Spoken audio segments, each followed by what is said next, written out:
Now, yes, I didn't like a couple of these wide receivers a month ago, but cut me some slack. I mean, their value has gone down so much that now they're kind of intriguing buy low candidates. Our first guy I've always loved, Christian Watson. Yes, I understand we don't know exactly what the timeline is looking like for Watson, and that's going to present us a buy low moment for him. But if y'all remember, I loved Watson coming into this season. I mean, we were sitting here looking at a wide receiver that through the second half of the year was only behind Justin Jefferson, CeeDee Lamb, Devontae Adams, Keenan Allen, Amon-Ra St. Brown, Devonta Smith, and Chris Godwin from a points per game perspective. And he was a rookie, ladies and gentlemen. If you go ahead and look at his yards per route run, he was at 2.6. That's only next to guys like Justin Jefferson, Tyreek Hill, Jalen Waddle, Devontae Adams, like the cream of the crop here with Christian Watson. Now, the one question I had with Watson coming into the season was, okay, well, are we going to have decent play from Jordan Love? Definitely Jordan Love has upside. Historically speaking, this is an organization that's been able to go out there and has been able to develop players successfully. And that's something that I definitely care about. That's why I'm always a little bit lower on those guys that are in Chicago, Cleveland, the New York Jets. I mean, the Detroit Lions, obviously Detroit looking good right now. But nonetheless, I mean, I've had hope for Jordan Love, but still at the end of the day, I had no idea. Jordan Love could have been very bad. Jordan Love can still be bad. But week one, Love looked pretty damn good. So now the one red flag that I have with Christian Watson is shrunk down just a bit. Now, full transparency, I'm going to be honest with you. There is another red flag for, here, if you're looking at his touchdown rate, he did score a touchdown on 10.6% of his targets last season. There's no way that maintains. It's kind of reminiscent of Chase Claypool as a rookie. But the reason I didn't like Claypool going into year two in comparison to Christian Watson is Chase Claypool didn't see the same elite level yards per route run metric that we do have with Watson. So I'm going to say that Watson is an incredible talent. Once he does come back and he steps into an offense with hopefully now a good Jordan Love, I think you should be in a pretty damn good spot this next season. Now, going over to our next wide receiver, y'all know he was going to show up. We had to put him here. T. Higgins gave you a fat goose egg week one, and the T. Higgins owner right now is going to go out there, and they're going to look to see what they can get, and I understand why, right? I mean, you go see a big zero, you lose your week, and you're tired of this guy. I mean, especially if you had T. Higgins last year, where we know in a couple games that he was injured. I mean, he went out there and just gave you absolutely nothing. I mean, he would play one snap, stand on the sidelines. This isn't the first time you've gotten a goose egg from T. Higgins. Well, this time it was solely because of Joe Burrow. There were a total of 82 passing yards in this offense, ladies and gentlemen. There were 14 total receptions. Joe Burrow put up the worst game of his entire NFL career against the Cleveland Browns this week. And we fundamentally need to ask ourselves, is Joe Burrow a bad quarterback? Is this the expectation that we have for Joe Burrow going forward? And I would say the overwhelming answer to that is no. Joe Burrow is still a phenomenal quarterback. Joe Burrow is still a great player, and this is going to be a great offense going forward. And if you look at the target volume T. Higgins saw, he still did see 8 targets in this offense. So now, I mean, if I'm going to go through and look at my updated rankings going into the week, I mean, right now I actually have T. Higgins still as that top 24 wide receiver. I have T. Higgins hovering around wide receiver 16 at this moment. He's a must-start guy. This is going to be a much better offense. Vegas sportsbooks have the Cincinnati Bengals -3.5 to beat the Ravens this week. Now, going over to our next wide receiver, we will be looking at Jalen Waddle.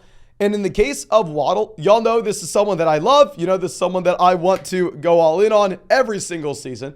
And yeah, not great week one. I mean, Tyreek Hill dropped a quick, 215 receiving yards, multiple receiving touchdowns, and 11 receptions. And Jalen Waddle only had 5 targets in this offense, which isn't great.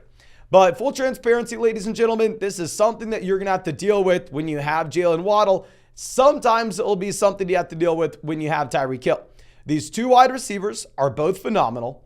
Both these guys will have massive spikes and then some disappointing weeks when the other guy goes off. It's going to be dependent on game environment. It's going to be dependent on the opposing defensive coordinator and how they scheme against the Miami Dolphins. I mean, hell, even if we go back to what happened week one last year against the New England Patriots, very reminiscent. Jalen Waddle, 5 targets. Jalen Waddle, 4 receptions, 69 receiving yards. Very similar to this year, 5 targets, 4 receptions, 78 receiving yards. And what happened the following week? Did Tyreek Hill continue to go out there and command every single target in this offense? No, the following week, Jalen Waddle had 11 receptions off of 19 targets, 171 receiving yards, and multiple receiving touchdowns. Tyreek Hill is elite. Tyreek Hill is an alpha, but that is not to say that Jalen Waddle is not still going to have a very large role, some massive spike weeks in his own right going forward. And yeah, people think that Tyreek's just going to get everything in this offense. I'll go out there and get Waddle. Hell, if you look at the games that Tua played last year with Jalen Waddle averaged 17 points per game. Now, going over to our next player, I will admit I am terrified, and I'm just asking for you to go and maybe give me a little bit of hope. Dallas Goedert is a tight end that I drafted a ton. Some of my most drafted players this year on Underdog were Dallas Goedert, Jalen Hurts, going pretty much all in on this Philadelphia Eagles offense. And Goedert did absolutely nothing this week, ladies and gentlemen. Horrendous, gave me a big old goose egg, similar to T. Higgins in a lot of spots. Now, going into Thursday night, we'll be interested to see what happens. Now, of course, on Thursday night, make sure you are taking advantage of the special pick'em that you have with Jalen Hurts over there on Underdog Fantasy. Right now, they have Jalen Hurts more than less than half a passing yard for any new members of Underdog. If you want to check out that pick'em, or my favorite one outside of there will be the Dallas Goedert for more receiving yards. Please come through for us, my man. But you can find the link in the live chat, in the description, in the comment section. Promo code FLOCK, you're going to get a 100% deposit match up to $100. You're going to get our 2023 fantasy football rankings, a free trial to flockfantasy.com, and that free Jalen Hurts special pick'em on Thursday night. But going over to the Dallas Goedert profile, I mean, ultimately, this is a tight end that is an elite level offense, and every single year of his NFL career, he has improved. 2018, the man had 20.9 receiving yards per game. The following season, 40.5. The year after, 47.6, 55, 58, and now we're to this year where he's sitting at 0. I'm expecting that Goddard's still a great tight end. I'm expecting this still to be a great offense. So I'm more so just asking for you to go down to the comment section and tell me everything's going to be okay, because I'm not going to lie, I'm a little bit scared. Now, Jerry Jeudy will be our next wide receiver. We're going to actually have a couple of injured guys here. And in the case of Jerry Jeudy, the Denver Broncos offense looked bad this past week, as I think we can all assume that they were going to, right? You only have 177 passing yards here. Samaje Perine leads this team in receiving. We get the continued trend of Courtland Sutton being a bad NFL wide receiver. Who would have ever guessed? Now, with this being said, Sutton may show up on our sell high video because he did go out there, he did score a touchdown. But nonetheless, going forward, I think it's a very safe situation in which we can say, okay, Jerry Jeudy is the wide receiver 1 for the Denver Broncos. This is a team that's at least looking to push the play a little bit more in comparison to what they did a year ago.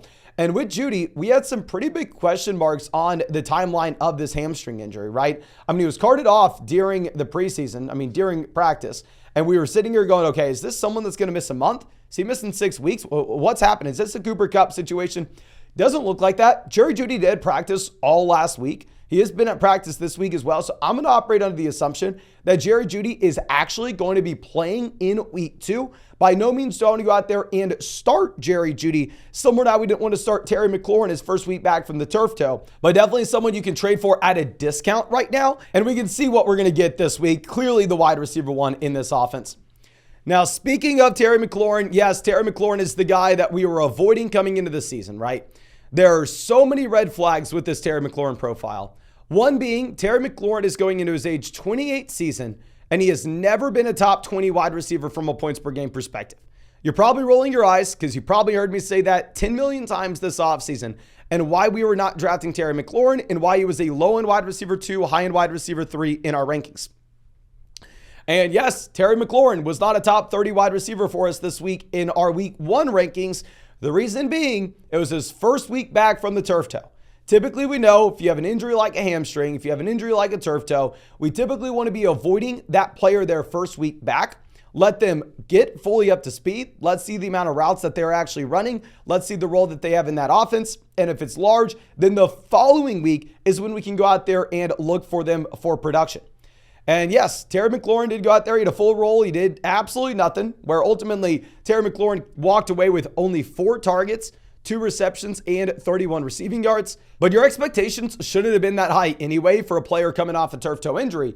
And I think that, honestly, the raw stats in this game are going to be a little bit misleading. Because if you are looking at what happened here with this Washington game, almost exactly what you would expect to happen happened. The Arizona Cardinals were not effective at moving the ball down the field at all. I mean, here with Washington, they were able to just go out there and run the ball over and over and over again. And if you look at the splits, you had 28 carries in this offense. You had 19 going to Brian Robinson. You had 3 going to Chris Rodriguez. You had 3 going for Antonio Gibson. Whereas if you're looking at the actual passing volume, you only had a total of 29 targets, 19 completions in this offense. So we need to ask ourselves, is this a situation that's similar to Atlanta? Where yes, you have, a very weird game where there's no passing volume week 1. And going forward, we're saying, okay, this is just going to be a team that looks to run the ball over and over and over again. No, I don't think that's going to be Washington. I think it was more so game environment. Atlanta is a very different situation where we've seen Arthur Smith want to just lead the NFL in rushing attempts before. They did try to do it last season. Now they add in Bijan Robinson. They have the 1-2 punch of Bijan and Tyler Algier. So in the case of the Atlanta Falcons, by no means am I saying to go out there and buy low on Drake London. Whereas in the case of the Washington Commanders, I think you can get by with it because I think the only reason they were so run heavy week 1 was based off the turf toe for Terry McLaurin, combined with the perfect game environment going up against a dysfunctional team in the Arizona Cardinals, where you can pretty much just run the ball and guarantee that you're going to win. Now, going over to our next wide receiver, George Pickens was in one of the worst offenses in the NFL this week, right? I mean, if you are looking at the Pittsburgh Steelers, they just got stomped by the 49ers, where on the opposite side of the ball, you saw the 49ers with Christian McCaffrey giving a zillion points. You had Brandon Ayuk as one of the biggest breakouts this week. Whereas in the case of Pittsburgh, Kenny Pickett had 46 pass attempts. And with those 46 pass attempts, he had 232 passing yards. Hell, the leading rusher on this team was Najee Harris at 31 yards. In total, they only had 41 rushing yards for the Pittsburgh Steelers this week. It was a complete meltdown. It was one of the worst offenses that you could have seen. And I don't necessarily think this is what we should come to expect going forward. Now, I think the preseason hype with the Pittsburgh Steelers, unwarranted, just because Pickens was able to beat up on some, third string defenses, doesn't really mean that Pickens and Kenny Pickett are going to be, leading the NFL in passing yards and passing touchdowns this next season. But with that being said, it is 2 ends of the spectrum. We saw the Steelers be dominant against third string NFL defenses in the preseason, and we saw them be completely dysfunctional when their number 1 wide receiver went down against the best defense in the NFL. I think it's understandable to see the Pittsburgh Steelers fall apart against the best defense in the NFL when their number 1 guy went down. Going forward, when they were able to build a game plan around George Pickens and Pat Freiermuth, not having the toughest matchup you can ever face, I think it will be a better situation overall. Deontay Johnson now is expected to miss a few weeks. So with Deontay missing a few weeks, I think you can now assume that George Pickens sees those Deontay Johnson targets, as well as Pat Freiermuth. We can throw Pat Freiermuth on here. And while Pickens didn't really put up any fantasy points week 1, we did at least get to see another highlight grab. It's always fun having someone that's going to go out there and make those plays on your fantasy football team. But I think that's all I have. I want to reiterate, you don't have to go out there and just trade everything that you have for these players. These videos more so are just going to be putting things in a perspective of these guys that are losing value, more so like, hey, don't panic. And if you have a league mate that is panicking out there on T. Higgins, see if we can take advantage. See if we can go send him DJ Moore and another bench wide receiver like Jalen Hyatt. See if we can go get Higgins for that price point. So I don't want to say that these guys are players you trade for at any cost. Of course, this is more so you don't panic and take advantage of your league mates who are panicking. But I think that's all I have for you. Again, thank you so much, ladies and gentlemen, for being a member of the flock. And as always, go down there, drop a like on this video, subscribe to the channel if you play fantasy football. And if you want to take advantage of the Jalen Hurts special pick'em on Thursday night against the Minnesota Vikings, more than less than half a passing yard and a 100% deposit match up to $100, plus our 2023 fantasy football rankings and a free trial to flockfantasy.com. Go sign up to Underdog with promo code FLOCK. Link in the live chat description comment section. I'll get all of that. Check out all the pick'ems this week. Like I said, very interested on maybe taking a Dallas Goedert more than receiving yards this week. But please, just come through for me, my man. I am a little bit biased there. But thank you again. Really do appreciate y'all. I really hope you have a great day. And I really hope we get to see you out in the live stream later tonight.